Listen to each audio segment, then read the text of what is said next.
the big monster pickup trucks arriving into Europe, the number of them, up 20% in 2023 compared to the year before, according to data from the European Environment Agency.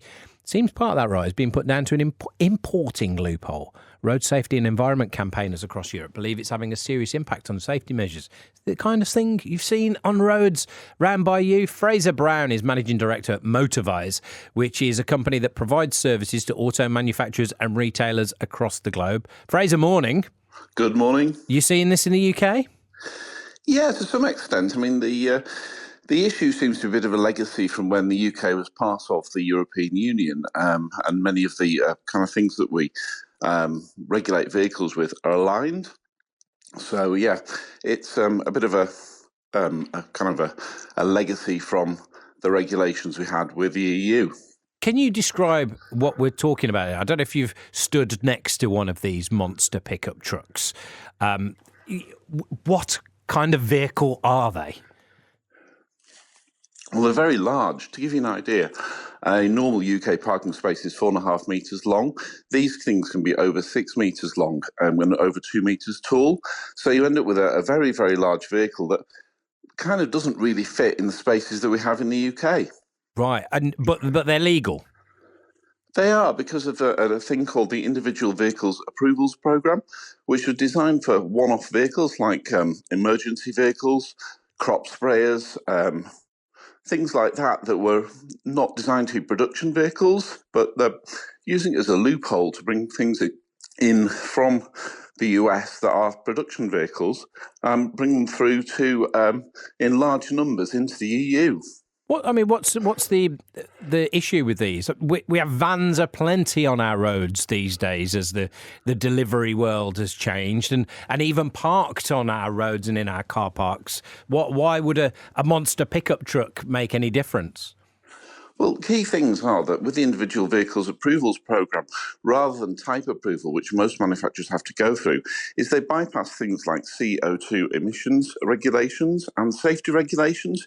With some of these pickups, you can't even see a child stood in front of the vehicle if you're sitting in the driver's cab. So you end up with a real safety issue, and also a kind of an unfair advantage, bring them in large volumes through what was supposed to be an individual vehicle programme. Right. And actually, that's something that came up when we were talking about just general car sales a week or so ago, speaking to an expert in the United States who was comparing they're obviously, as we're talking about American monster trucks, they're a big fan of a big vehicle over in the US, and how that is continuing even with the growth of electric vehicles as well, that you're still getting this disparity between massive vehicles and almost unnecessarily big, causing a bigger risk to road safety. How is that happening? Are we at the point yet where the presence of monster trucks on our British roads is causing safety issues here?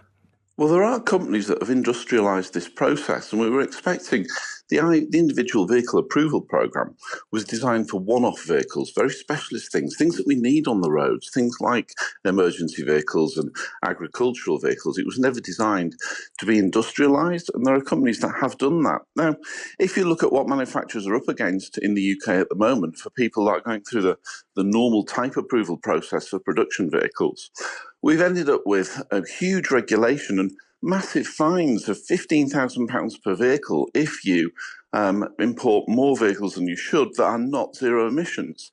So it's an unfair playing field. Who's buying these, Fraser? Tradespeople? Are people looking to have them as a fashion item? I think it's definitely a lifestyle product, and what we're seeing is we've got certain companies now that are bringing in thousands of these vehicles into Europe in an industrial manner. Now, as I said previously, if you want to bring in an awful lot of the same type of vehicle, you should be going through the type approval process, which is an approval process designed for manufacturers, not using the thing that was, people who build kit cars can get individual vehicle approvals.